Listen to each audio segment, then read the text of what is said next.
I think we'll start this evening. We're going to do a kind of simple kind of energy meditation, and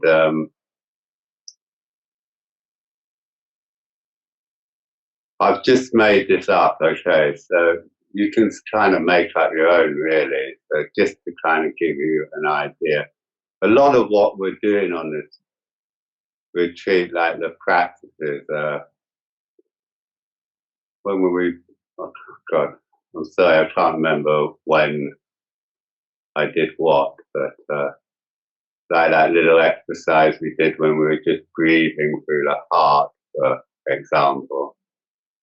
You know, it's just something you can use if you find useful, or maybe it just gives you some ideas about the ways you can explore your own practice. Yeah. So this is another one that's, I suppose it's come about just through experience, really, and I found it quite useful. So we'll see how we get on with it, really. Okay, so they're all quite simple. I think with all these sort of energy things, it can be a little bit problematic if you take them too literally. Like if you're working with the chakras or energy centers, or, you know, you want to be quite playful about how you do this sort of work. Partly because to have that sort of attitude is actually more helpful, I think, is more effective. But also, of course, I'm not saying they don't have a real energetic correspondence to the human body. They obviously do. I mean, many different traditions, for example, have come up with systems that are quite similar independently, but they're all slightly different. And if you look into a Taoist, if you take something like Kundalini, there's an equivalent in Taoism, but it's actually in that case, it's fairly different other than the lower firing bit of it. But anyway, I'm just saying that as an example, you know, people, it seems to be possible to imagine the human body and the human energy system in various different ways, all of which might well have some validity. So in a way, I think you just need to get to know your own body, and don't override your own experience, if you see what I mean. Anyway, we're going to do a very sort of simple one where we're going to this is about kind of joining up. I quite often use this word remembering, you know. I find this word quite interesting. Of course, to remember literally, you know, like our arms and our legs, you know, to remember, you know, when we've been dismembered. We go this word remember. Of course, it's not usually used in that way.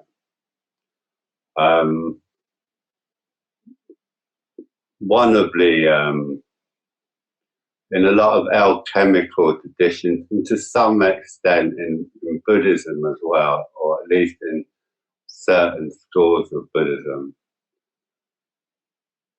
and we find it very strongly in the kind of Neoplatonist tradition. There's this idea that knowledge is uncovered. It's sort of all there, like we come into the world with knowledge, and we need to remember it. So it's slightly different from learning it. So we remember it. And because of the nature of mind, because a lot of what we're working with is we're working with our conditioned mind, our kind of acquired mind. And a very strong element of that, I mean, that might go through many lives if we believe in the idea of being reincarnated or re-becoming, whatever we want to call it. But whether we do or not, it seems that our present life, like the conditioning in our present life, particularly our early conditioning, is very strong. And of course, we come into the world without an acquired mind, in a way, without a sense of separation. So our first experience of the world, it might be quite kind of chaotic. Well, I'm sure it is quite chaotic if you look at the expressions of toddlers, very young children, when they've got a bit of awareness there, but a lot of the time they're just sort of gawping at things, aren't they, wide-eyed. And they haven't separated themselves out from the rest of the world, if you like. So we get this development of what we call ego consciousnness or self-consciousness, and this sense of separation. And in a way, what we're trying to do quite often is to be able to experience what was there before our acquired self arose in us,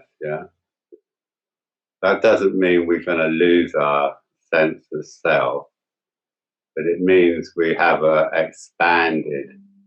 So in a way, we're trying to get the acquired self to start to talk to what sometimes called a congenital self, what we've come into the world with. And as I say, in some traditions, we come into the world with knowledge as well, wisdom as well. Anyway, we're going to do a little, and the way we're approaching that is to sort of say that that's still present in our body, if you like.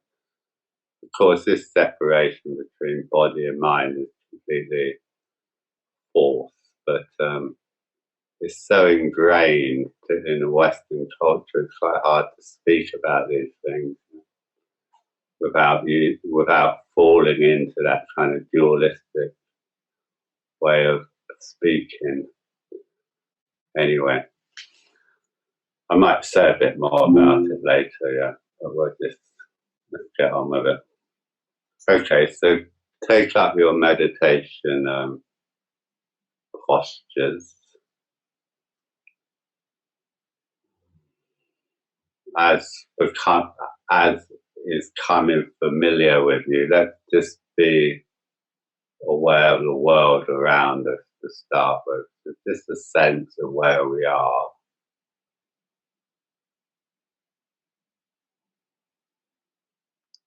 But when we get lost in meditation, when we get distracted in meditation, we can always just come back to where we actually are in the world. Quite often when we get distracted or lost, there's a sort of collapsing. It's both a physical collapsing that the posture would tend to collapse, lose its dynamic kind of vibrancy. And we kind of disappear into this kind of inner subjective world. And as I've already mentioned, in a lot of traditions, we're advised to keep at least some of our attention with the external world. And this is to stop this kind of collapsing into ourselves or into a certain part of ourselves. And it's usually the ego, we usually get lost in sort of worrying about something or thinking about something planning, all these sort of things, all very familiar to all of you, I'm sure. And that's just what happens. But one of the things we can do when that does happen is to come back to a sense of the world around us. It doesn't mean we have to open our eyes and look around necessarily, but we can just come back to a sense of being in a particular place, and we can sort of reconstruct the external world. And then the same with our own bodies. You know, we can come back into our own bodies. So we don't want to get lost in a purely kind of mental space when we meditate. Yeah. One of the things I say to people these days is meditation is something we do with the whole of our body. I think we're better off, again, this is a dualism that doesn't stand up to scrutiny, but I think it's better to think of meditation as something we do with our physical body rather than something we do with our, well, I'm going to say mind, but of course, anyway, brain, you know, something, it's not about thinking, you know. Meditation isn't about thinking. Of course, sometimes there's contemplation exercises which are, you know, directed thinking, but they need a lot of stability of the posture, a lot of awareness to carry them out. So even if we're doing a contemplation, that's different than our normal habitual kind of thinking that goes on for a lot of people most of the time, I think. Anyway, we'll just see how we get on it. So let's have a sense of a ground under us.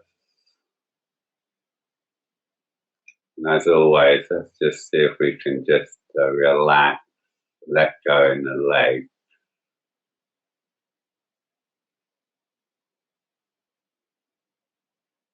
I've become quite, obsessed would be going too far, but I've become very interested in the legs in recent years. This was partly prompted by Hakwin. If people know the story of Hakwin, he had this sort of insight experience at some point, but it left him feeling very alienated. And he went to his Buddhist teachers and they didn't know what to do about it. And the event is quite an involved story, but to cut a long story short, he finds some old Taoist up a mountain and he gives them these exercises to do with his legs before he goes to sleep. And then this cures this sort of feeling of alienation. And he gives us this lovely image. He says meditation should be like sitting in a warm bath that comes up to your sort of waist, your hip. This warm bath filled with medicinal herbs and fragrant flowers.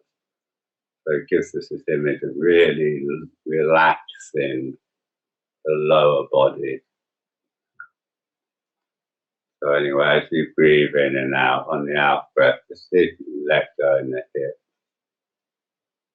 Just imagine letting go in the hip. You might like to imagine the knees tending away from the hips, so there's a slight lengthening in the thigh there. And just letting the pelvis sink a little bit. As I said before, I like to imagine the pelvis sort of drawn towards the center of the earth. Quite nice to imagine the center of the earth, perhaps below you, thousands of miles below you, and just the pelvis just tending down And maybe it can open a little bit as well. Maybe the pelvis, bowl of the pelvis can just open a little as you allow it to drop in your imagination. And then, of course, at the other end, we're just gently pushing the back of the head up towards the ceiling. And again, we might like to imagine some kind of affinity between the crown of the skull and the sky.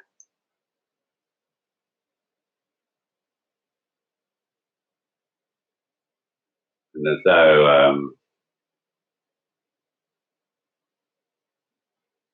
don't really know how to explain this. It's like we're trying to allow the earth and the sky to sort of activate the energetic body.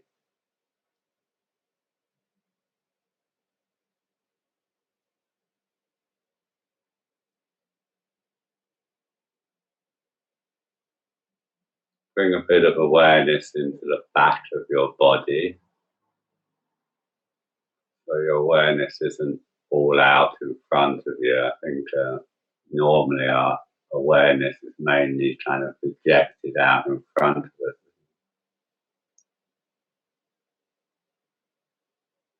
So just feeling into the back. There's quite a lot of movement in the back as you breathe.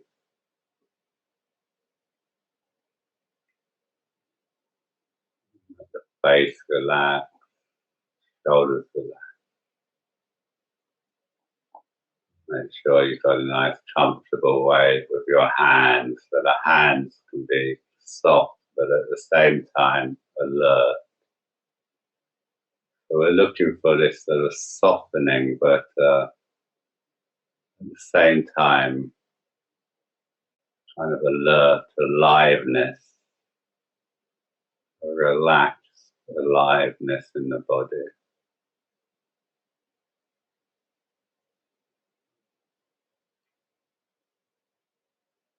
So let's start with the feet again. So what we're going to do is, as we breathe in and out, we're just going to imagine quite gradually drawing up energy from the soles of the feet,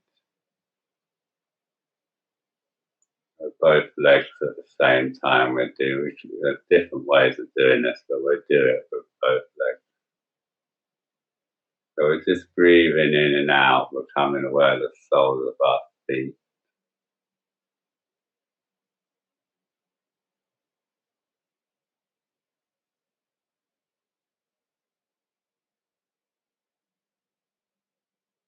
As if there's some kind of secondary breath, imaginal breath that we can draw in through the soles of our feet.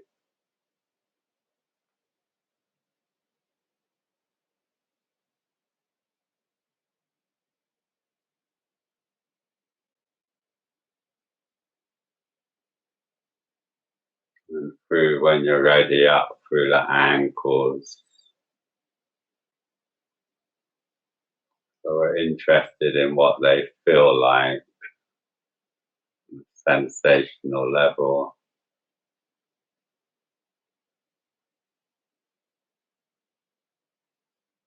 So we're drawing up on the in-breath and releasing back down the way we came on the out-breath.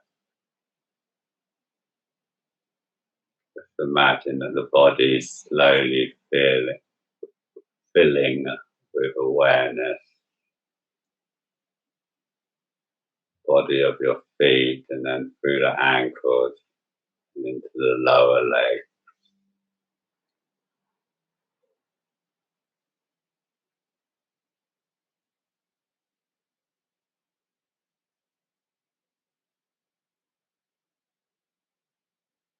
So quite playfully,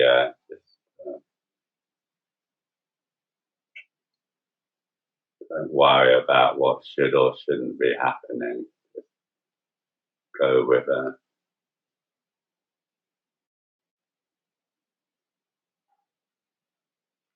Shin bones and the calf muscles there.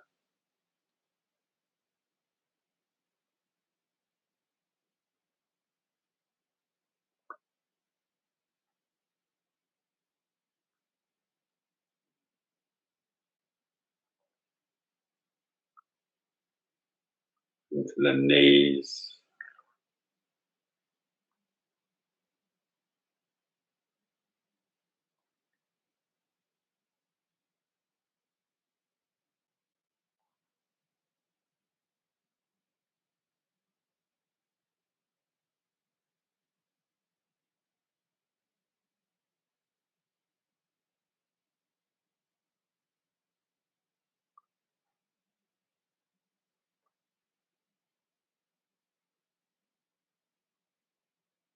up into the upper leg.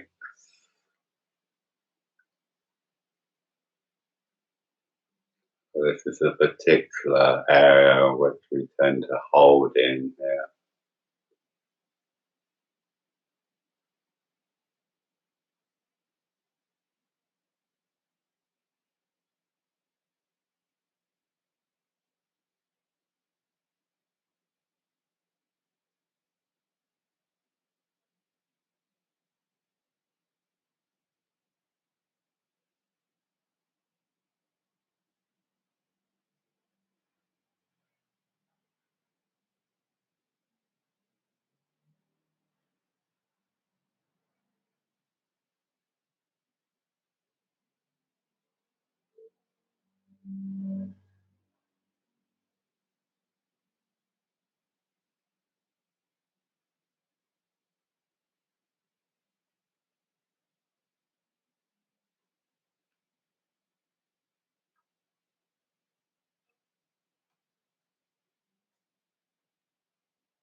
So breathe in the leg, experiencing the legs from the in-breath, experiencing our legs from the out-breath.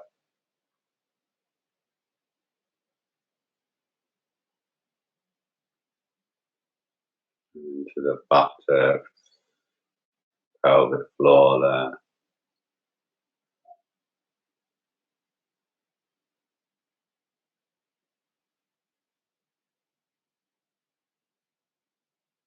Hips. Just imagine the pelvis kind of filling up with a bit of awareness, perhaps.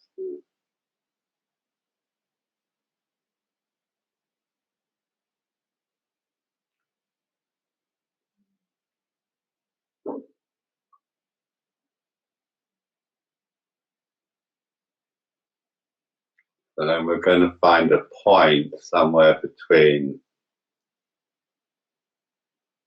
the root and the navel. Going to vary where person to person. We're just going to kind of draw the in-breath together at this point. It's probably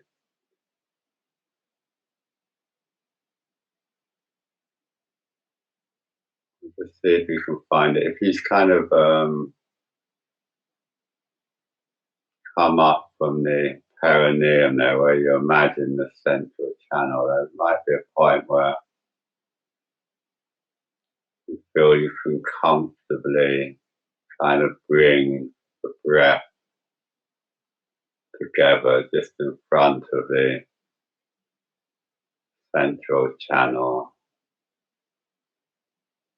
So don't worry too much, just the idea of kind of gathering the breath together somewhere between the navel and the root.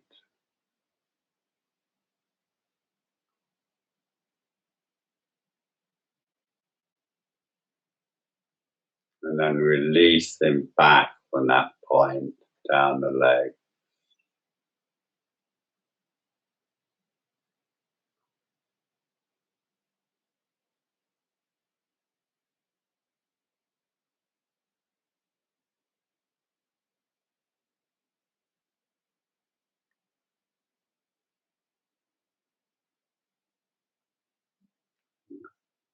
Soften the face a bit.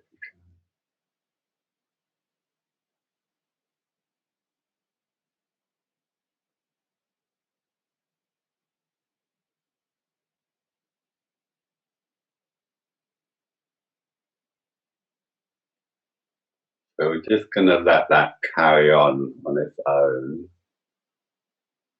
Legs breathing up, breathing down.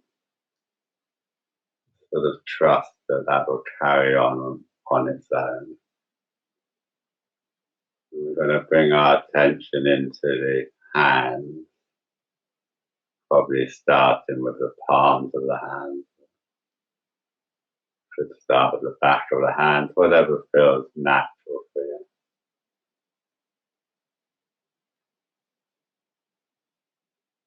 So we're just breathing in, breathing out, becoming aware of our hands.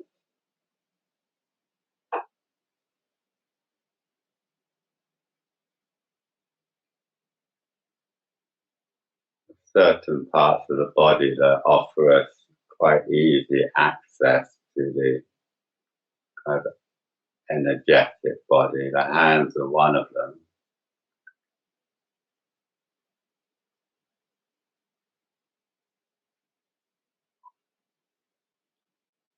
A lot of sensation in the hands, a lot of intelligence in the hands as well.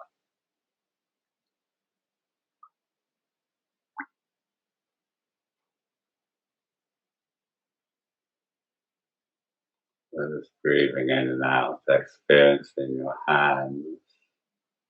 And as with the feet, we're going to imagine a kind of secondary energetic breath coming in and leaving our hands as we breathe in and out.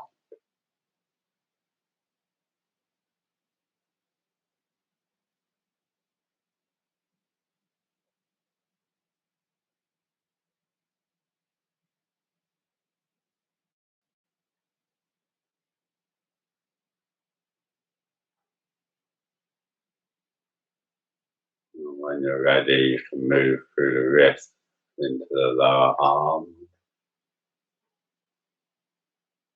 breathing up through the hands into the wrists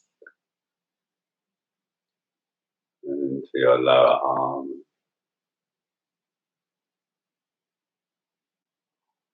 And releasing back on the out breath.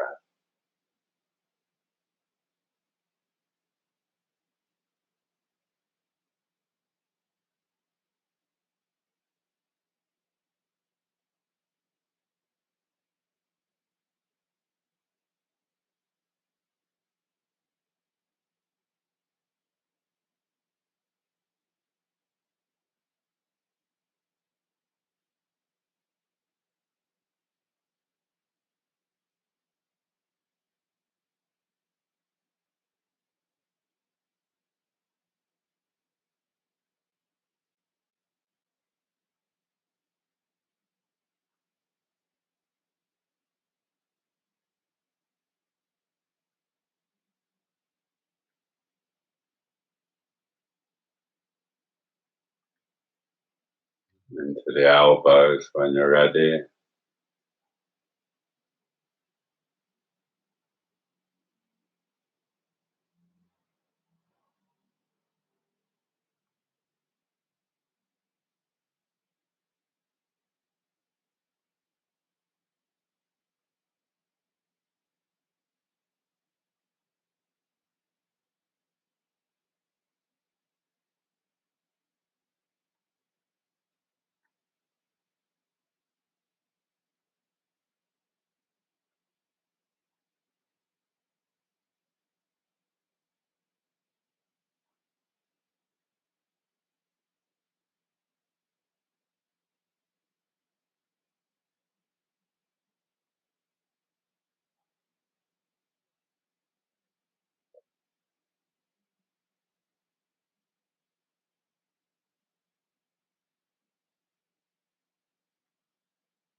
Up into the upper arms.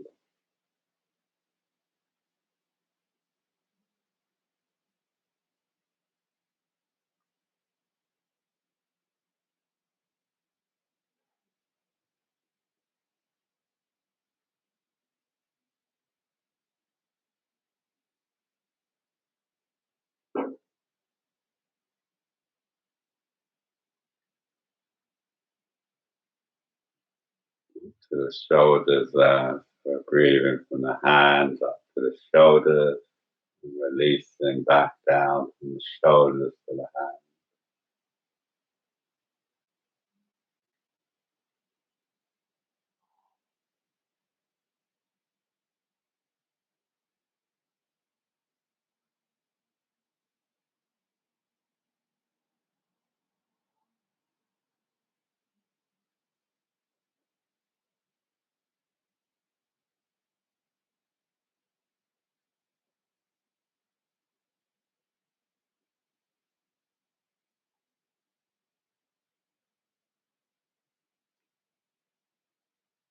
So we're going to make a little jump that might seem a bit strange to some of you, but we're going to come into the body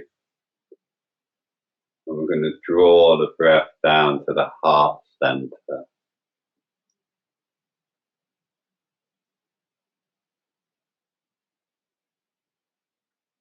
So we're going to end up breathing up through our hands, arms, into the torso through the shoulders and drawing down to the heart center. Then releasing from the heart center in the opposite direction back to our hands.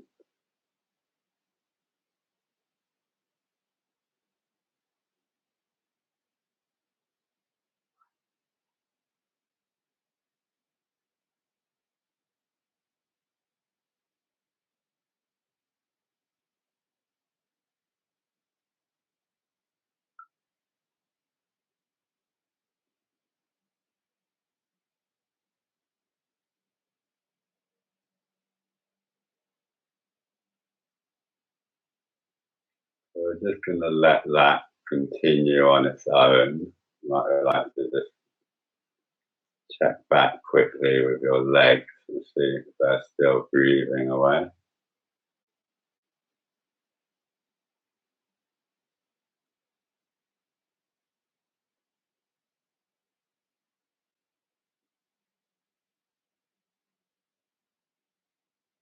Now we're going to imagine the central channel, as it's sometimes called.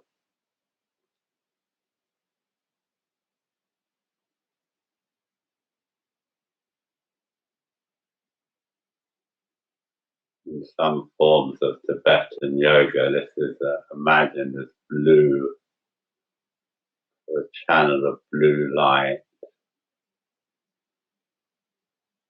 So we're going to start at the root. So we're just very gently drawing up from the root.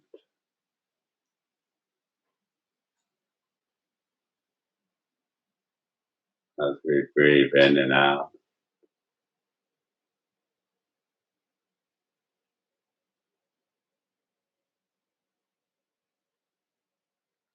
So the first little journey we make, if you like, is quite short. It's from the root to the sex center, the genital center. So quite close together, those two lower centers. But sometimes, actually in Buddhist stuff, they sometimes get merged into one. More normally, they remain separate.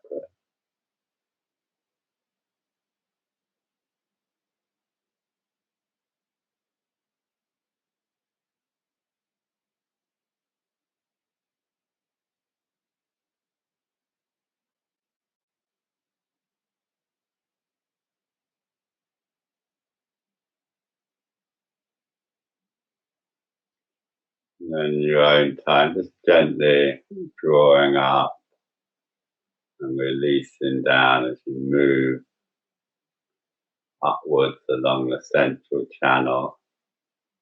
There's quite a big distance between the lower two and the third center. Again, it's sometimes imagined slightly differently, but often imagined just a little below the navel.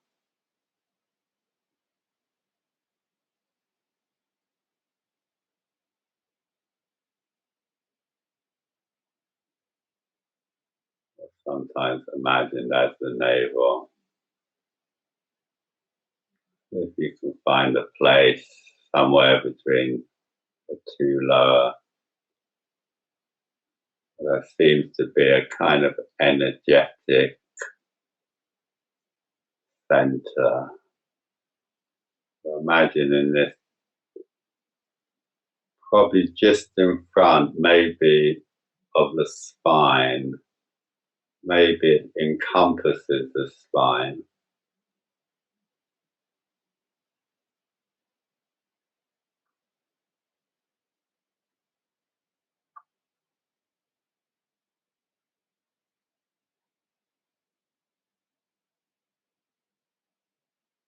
So just drawing up like a sort of spring coming up from the earth, coming up into our bodies.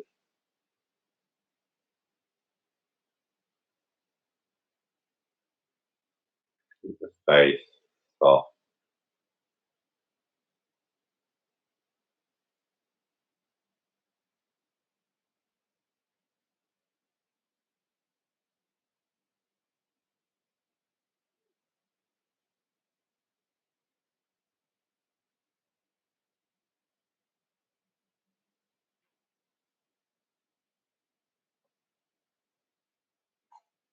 And we've got the distance from the bird center to the heart center. Another quite long distance to travel internally there through the solar plexus.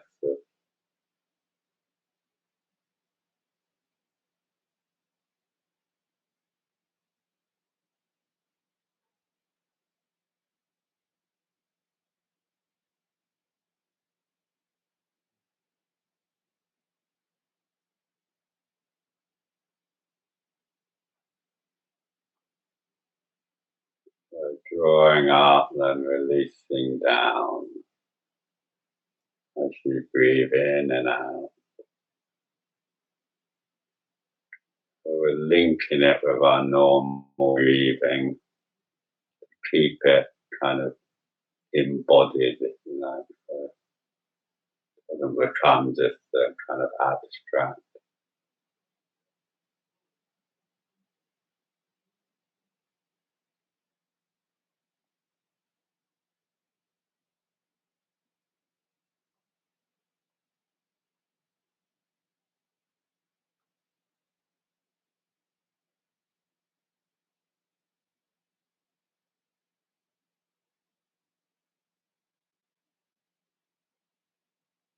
When we work with the heart, it's very important that the heart is connected downwards, energetically speaking, imaginatively speaking.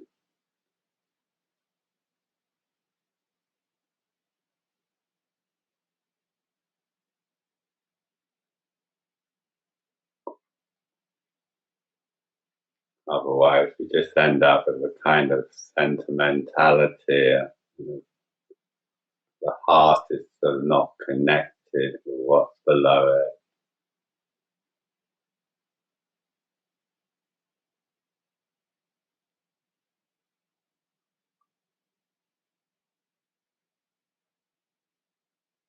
But like what we find in the White Lotus Sutra, isn't it? When they tell us that the White Lotus doesn't bloom in the air, but from the mud. With our hearts, they need to be connected down into the more primal, instinctual elements of our psyche, psychophysical body.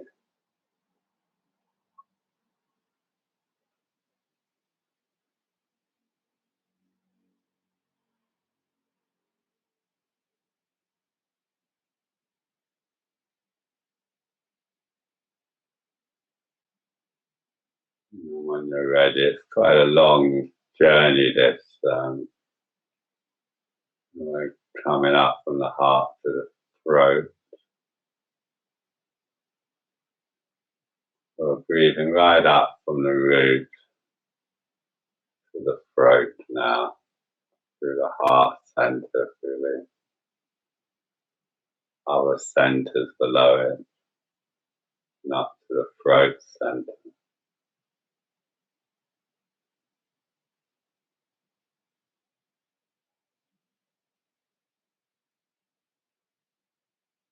And releasing back down on the out breath.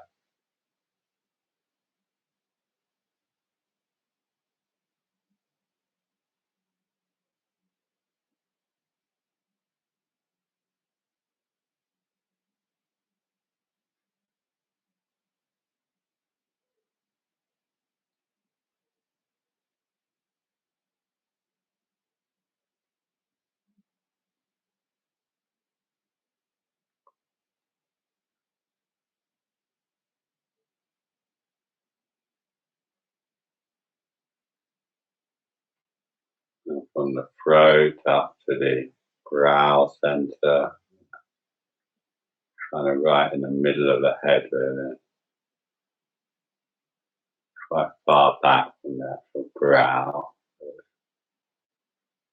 behind where we would imagine the third eye, back from it.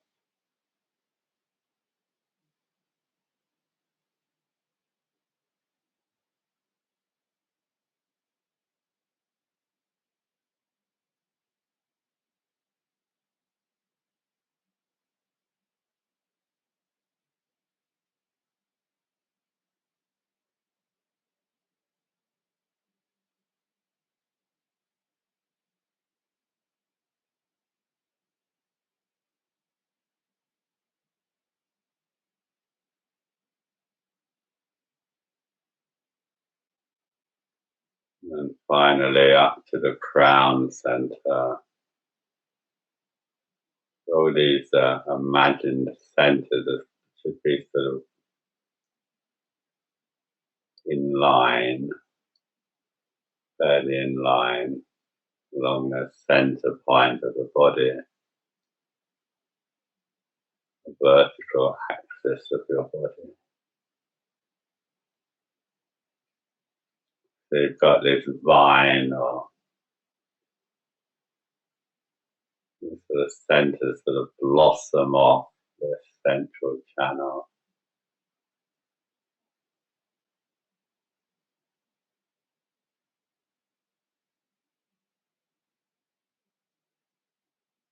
And just nice and relaxed. If you can just in a relaxed way draw right up from the root to the crown.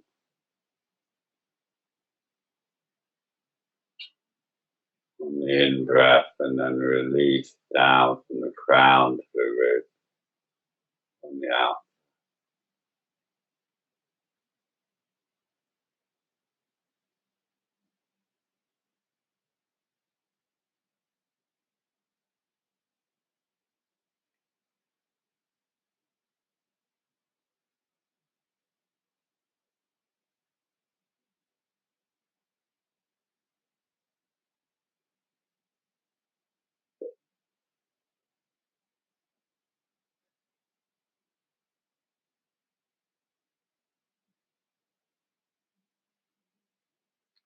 So we're going to add back in the sort of secondary circuits of the legs. So that's feeding into the central channel. Whatever point you found down there, so let them feed into the central channel. And the secondary circuit of the hands and arms are feeding in the heart center.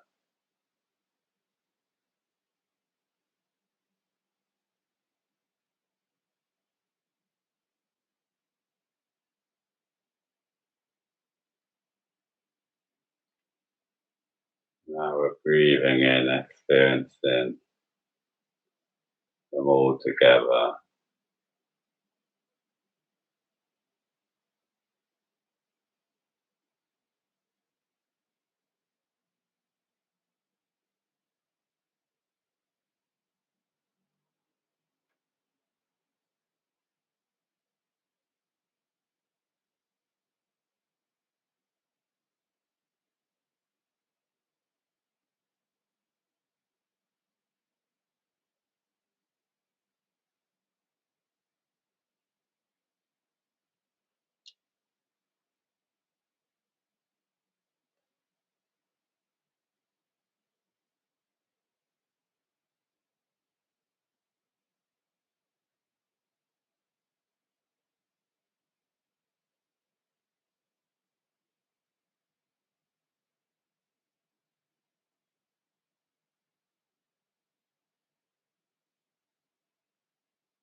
So just sit with that for a few minutes.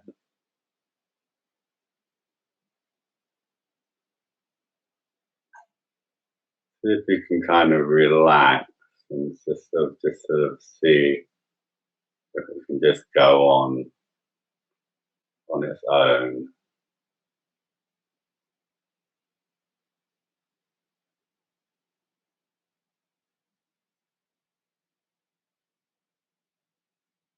Don't worry if your experience is somewhat different from what I've described. Just stay with your experience and try and force it into something other than it is.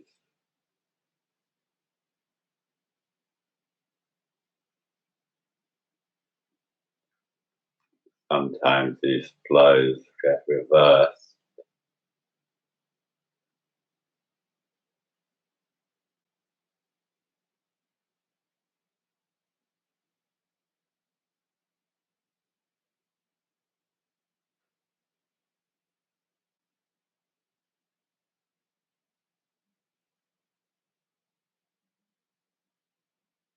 You might find that you're kind of drawing down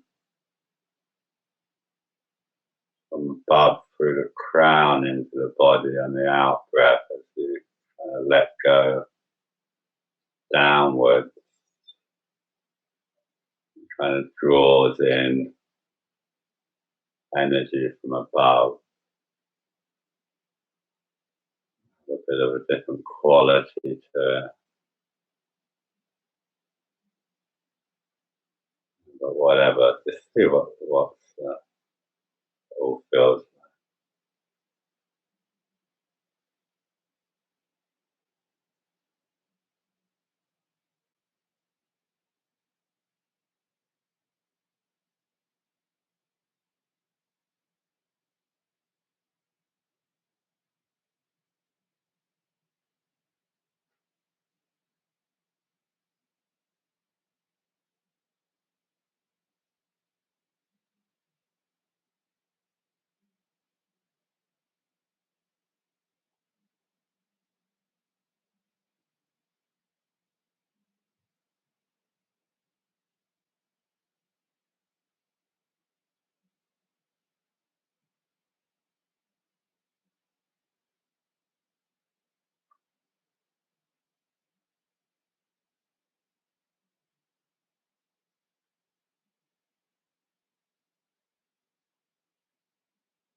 So just stop trying to do anything.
going to have a little rest, a little lay down. We won't have any drumming in this session, so it's just a little lay down. So you can continue to lay in a fetal position unless you really prefer to lay differently. So just make that transition as carefully, as calmly as you can, so you're not kind of disturbing yourself more than you need.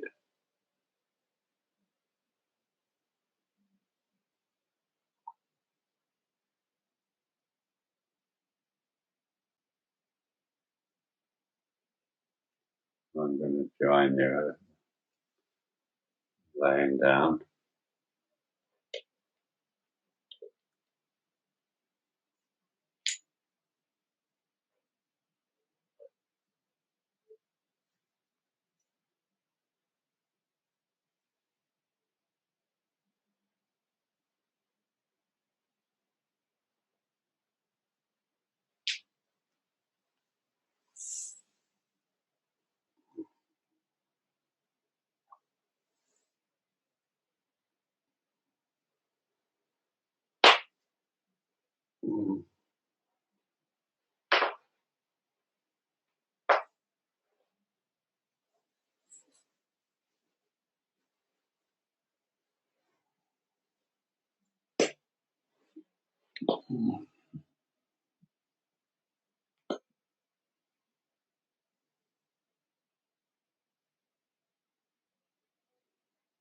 So just trying to relax, let the ground hold it.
Just coming back to your breath before you move.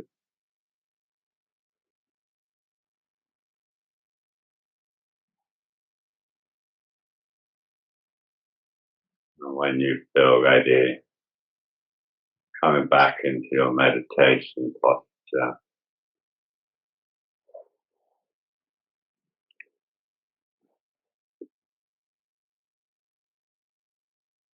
Calm as possible.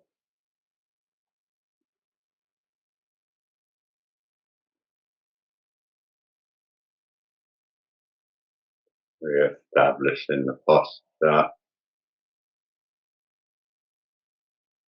sense of the world around you, sense of your breathing body in the world.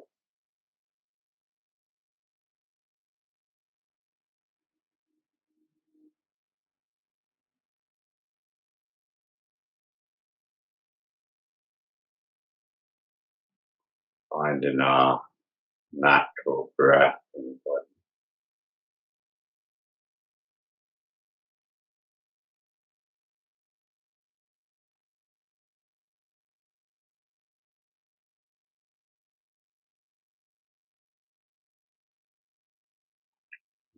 When you're ready, we just have another short go of breathing through the heart.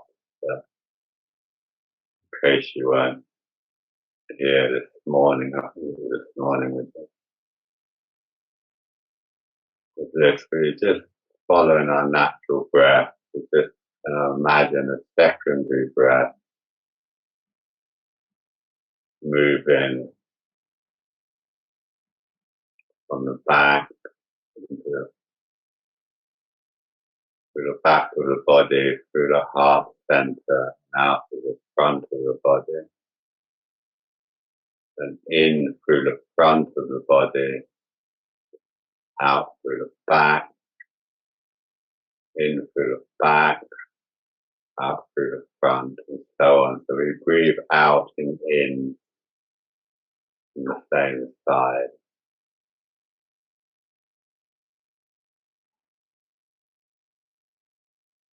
And this is just linked to our normal breathing.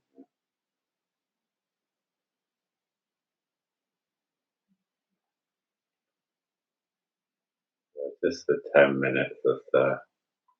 You can do this quite gently and try and force anything. There's a little Ryokan poem to encourage you, perhaps.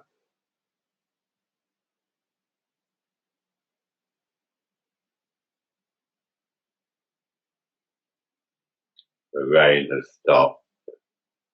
The clouds have drifted away. The sky is clear again. When your heart is pure, all things in your world are pure. Abandon this fleeting world. Abandon yourself, and the moon and flowers will guide you along the way.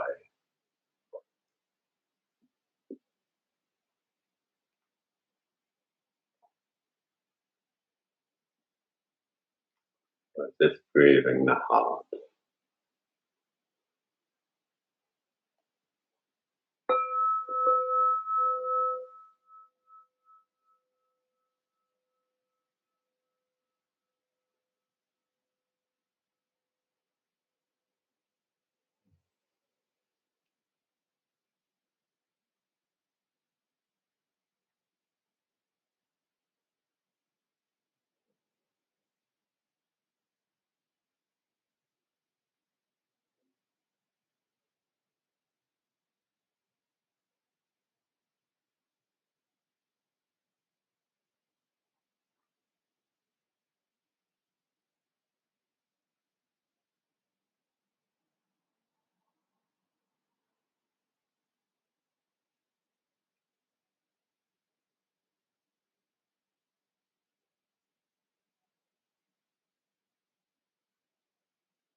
Now, as you breathe into your heart, just imagine everybody else sitting with you. Breathe in, you can draw in that support.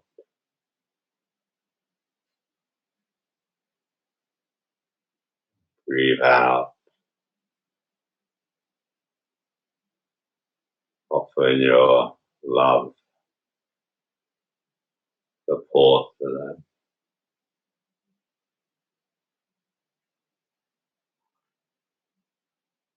Nice face, let the face relax, the legs relax.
And stop trying to do anything at all. So just sit for a short while, just depending upon the posture and the breath.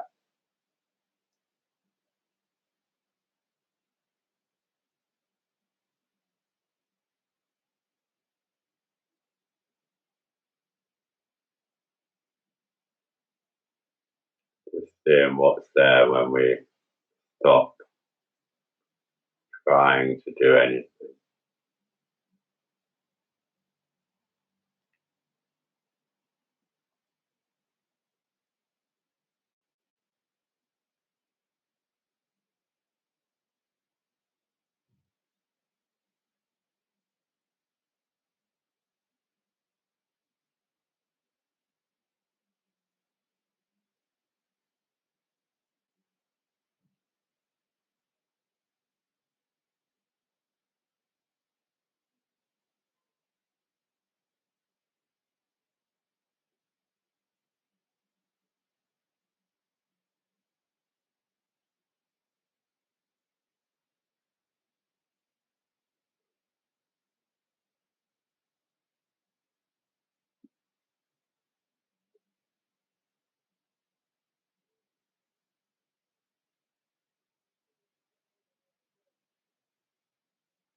The rain has stopped, clouds have drifted away, the sky is clear again. When your heart is pure, all things in your world are pure. Abandon this fleeting world. Abandon yourself and the moon and the flowers guide you along the way.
So we'll leave it there for this evening, and see you tomorrow.